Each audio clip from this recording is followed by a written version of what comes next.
This tutorial is designed to give you tips on using evidence in your papers. Evidence is what supports your ideas when you are making an argument. It can consist of examples, illustrations, opinions, anything that will support your thesis. When using evidence, consider the following ideas. Confirm that the evidence is strong. Make sure that the evidence is generous. It's often effective to have more than one example of evidence. Check that it relates to your thesis, and make sure that it is credible.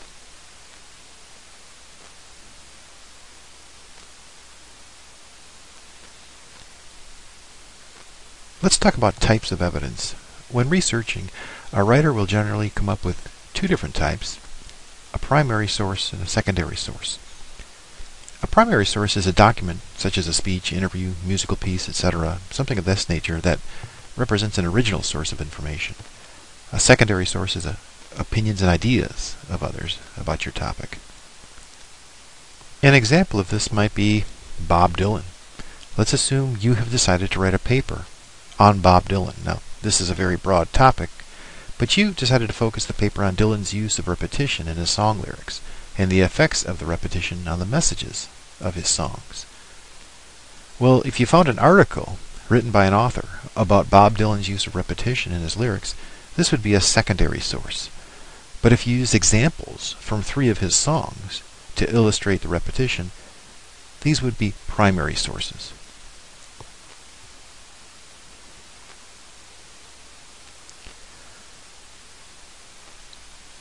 The reason that you're gathering evidence is to convince readers that your claim is true. You want to gain your readers' assent to your argument, despite any counter-evidence or arguments.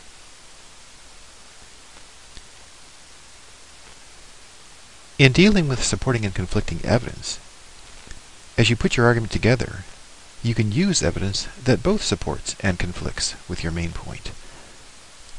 Your thesis can be addressed with supporting evidence and with conflicting evidence.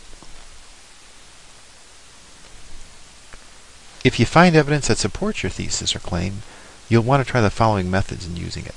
Reference it to support the claim, quote it directly to add credibility to the argument, and comment on the research in a positive way to help it link to your claim.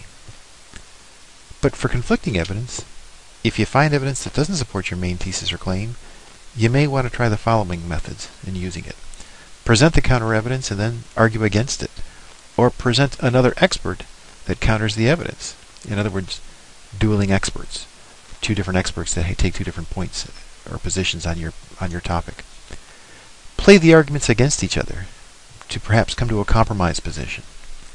Overall, you're not ignoring the conflicting evidence, you're incorporating it into the research.